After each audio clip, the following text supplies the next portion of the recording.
Breaking news, শাহবাগীদের গায়ের গন্ধ সহ্য করতে না পেরে মারা গেল একজন ক্যামেরাম্যান, যার কারণে বাংলাদেশের সমগ্র শাহবাগীদের বিরুদ্ধে হয়ে গেল এক ভয়ঙ্কর মামলা। আর এরই মাঝে বাংলাদেশে আবারও শুরু হয়ে গেল মা ছেলের নতুন নাটক। বিস্তারিত জানতে দেখুন তাদের ভিডিও ফুটেজটি।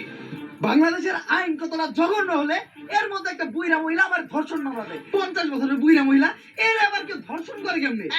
এটা তুই করে দেয় প্রমাণ করিস। আরে এগুলা করতো তোকে কিনা রে?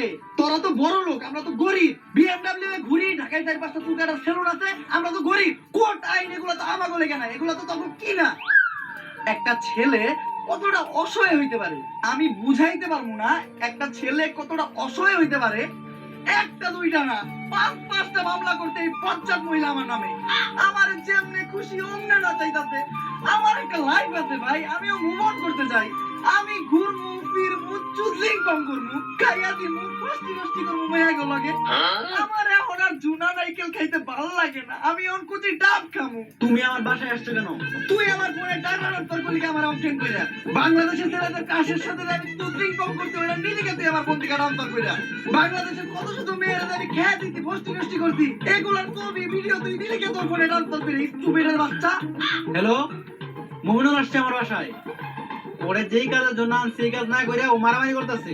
আপনারা তাড়াতাড়ি 465-তে আসেন। স্টুপিড মহিলা কি বলে ওর বাসায় নাকি মারামারি করতেছি? তাহলে কি করতেছো তুমি? তুই বল আমি কি করতেছি? তুমি জানো তুমি কি করতেছো?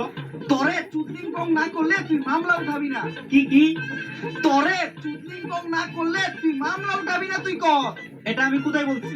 অনলাইনে বলবি নাকি তুই? এইটা বাবা রে, কি পড়িস মহিলা রে, ওরে চুদলিং কম করতে দে, আমার জীবনের চুদলিং কম হয়ে গেছে।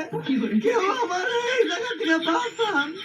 দর্শক সবই তো দেখলেন, কি বুঝলেন? এখানে 10 টাকার আগামীকালকে হাইকোর্টে শুনানি রায়। কেউ কি পারবে মমিনুলকে বাঁচাতে? জানতে হলে চোখ রাখুন ফুটকা টিভিতে। সাথে আছে আমি রিপোর্টার কাকা।